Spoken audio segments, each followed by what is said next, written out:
bagi Anda yang belum punya rencana untuk mengisi libur akhir pekan, nah menonton film mungkin bisa menjadi pilihan bagi Anda dan keluarga. Ya, dan kami pilihkan satu film nasional yang mungkin layak Anda tonton bersama dengan keluarga tercinta. Ya, film berjudul Alangkah Lucunya Negeri Ini, karya aktor kawakan Deddy Mizwar. Film bergenre komedi ini berusaha menghadirkan potret masyarakat yang syarat dengan kritik sosial. Berikut cuplikannya untuk Anda.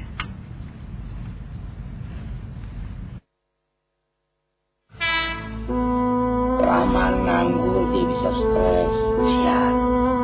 Dia nggak nganggur, dia lagi berusaha. Beda. Ini karena pendidikan nggak penting. Penting dok. Enggak dok. Itu hasil pendidikan sih. Kalau lo nggak berpendidikan, lo nggak akan tahu bahwa pendidikan itu nggak penting. Makanya pendidikan itu penting. Kalau mau cepat kaya, lo piara cicak, buaya, atau gurita. Diam di situ lo. Tanya sama dia, mau ngapain kemari? Hasil copet setelah dipotong 10%, uang tersebut akan saya kelola. Dan nantinya sebagian dari uang itu akan kita coba untuk membuat suatu usaha yang baru. Kita lihat siapa di antara kalian yang punya bakat bisnis. Tapi kalau kalian nggak ada yang percaya sama saya, ya udah kerjasamanya bubar. Karena kerjasama kita ini modalnya adalah kepercayaan. Mereka ini siapa bang? Pencopet. Hah? Orang yang berpendidikan yang nyopet itu tidak disebut pencopet, tapi koruptor. Ya bang, kita main jadi koruptor. Hidup koruptor! Bapak nggak mau makan dan minum dari barang yang dibeli dengan uang haram. Segala perbuatan Pipit menjadi tanggung jawab Pipit sendiri. Kalau Pipit dosa, Abah nggak ikut dosa, Bah. Mana? Yang paling besar dosanya mereka yang korupsi, mereka yang ngabisin duit rakyat, yang biarin rakyatnya melarat, yang biarin rakyatnya jadi tukang tobat. Kalau koruptor korupsi, duitnya banyak tetap. Kenapa? Karena mereka sekolah. Lu kan gak sekolah, lu cuma copet, lu gak punya harapan.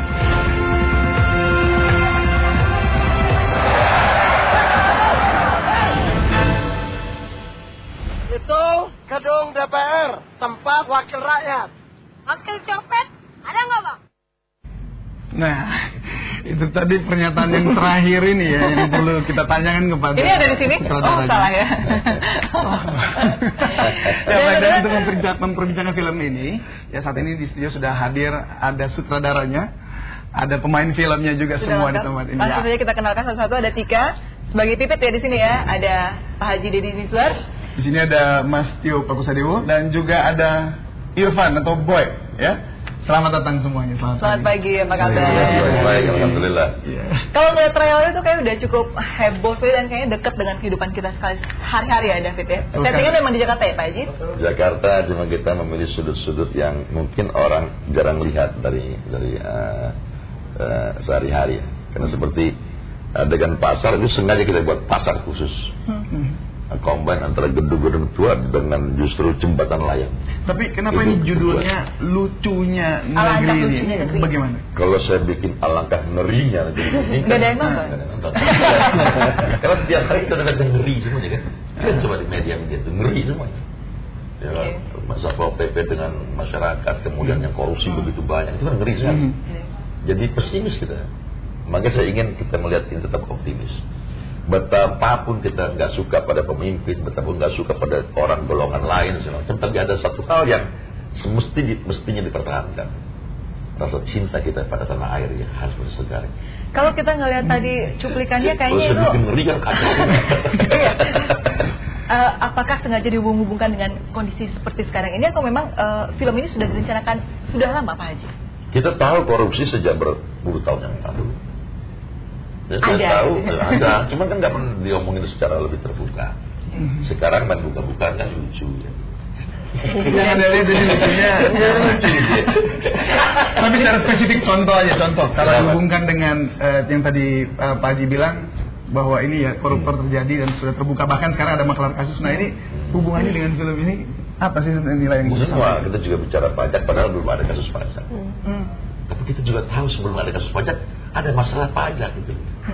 Itu cuma di bawah permukaan. Nah, kita ungkapkan bukan tidak harus kita menolak orang tertentu. Saya nggak dengan kebencian bikin ini menyudutkan orang-orang itu tidak. Tapi justru bagaimana membuat kita bisa mentertawakan diri kita sendiri, karena itu adalah cerminan dari sebagian wajah asal kita. Mungkin manifestasi pencopet di sini tuh dalam artian kecil, mungkin dalam kehidupan sehari-hari gitu ya. Nah, kita langsung aja ke korlap copet ya. Koordinator copetnya di sini ada Mas Tio Pakusadewo yang kita sudah tidak ragu lagi kemampuan aktingnya ya. Nggak beban mental mah, takut nanti yang nonton pada jadi copet semua loh setelahnya. Ya, itu perlu diketahui oleh para pemirsa bahwa memang di sini Mas Tio main sebagai ketua DPRD copet Jakarta, kira-kira begitu ya? Kira-kira gitu. Ini yang nggak duduk di DPR tapi. Perdebatan yang terakhir tadi ya, ada nggak ini wakil rakyat di dalam situ ya? Wakil copet maksudnya. Gimana Mas Tio? Iya, satu pengalaman yang luar biasa. Saya sejak lama menghormati Bang Deddy sebagai aktor yang brilian buat saya, dan kebetulan sekarang ini dapat kesempatan di sutradarai, sangat mau, dan akhirnya berkenalan sama cunguk-cunguk ini anak jalanan, dan juga beberapa pengalaman yang luar biasa lah, dan saya banyak belajar dari mereka sebetulnya. Koordinator copet pun tetap sebagai sebuah penghormatan ya, Mas Tio ya? Oh iya. Tapi Anda melihatnya gimana sih sebenarnya copet sebagai pimpinan copet, atau memang copet yang ada di Jakarta gini, yang Anda perankan ini, bagaimana sih Anda melihatnya gitu? Apa ini suatu kelompok yang merusak, atau emang karena dirusakkan oleh pemerintah atau gimana? Ini satu ya, sistem tadi sudah berjalan begitu. Tapi kalau mau jujur, copet punya organisasi yang luar biasa. Kalau mau jujur ya, luar biasa lah. Organisasi luar biasa lah gitu ya. Dia ada tata caranya, dan ada hukum adat yang berlaku di dalamnya gitu loh. Oh gitu. Kurang lebih begitu lah. Karena ini sepertinya sangat menjiwai. Sempat bertemu dengan kepala copet beneran nggak nih? Iya. Sempat ketemu ya? Iya. Saya dapat beberapa ciri kepala copet itu dari pelaku yang sungguhnya gitu.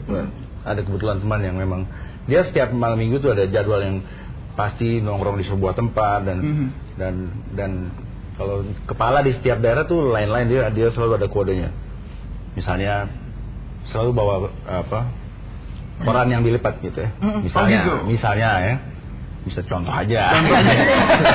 Siapa tuh ini tips-tips kan buat para pelaku jangan tersinggung. Takut ditungguin ya di sini. Enggak, kurang lebih begitu. Dan saya juga dapat masukan juga dari kru yang memang akrab dengan lingkungan seperti itu. Dari pemain yang lain juga ya, dapat gitu masukannya. Ya. Tapi pernah menyempatkan untuk hidup bersama dengan para copet? Oh enggak. Sebelum Romantil enggak ya? Tanpa harus begitu, udah hidup bersama copet. Saya hidup bersama copet banyak sekali di negara ini. Kita ketika nih sekarang. Tika di sini pertama kali bermain film ya. Iya. Nah, apa yang dirasakan? Bertemu dengan aktor-aktor kawakan seperti Pak Haji dan Mas Tio khususnya. Perasaannya pertama bahagia banget, dan merasa sangat bersyukur karena nggak ada kebayang sebelumnya bermain sama Om Deddy, sama Om Tio, Om Samudra Harjo, Om Jaja Miharja gitu. Jadi nggak kebayang lah sebelumnya. Tapi sudah pernah ikut berakting juga misalnya di teater atau di mana?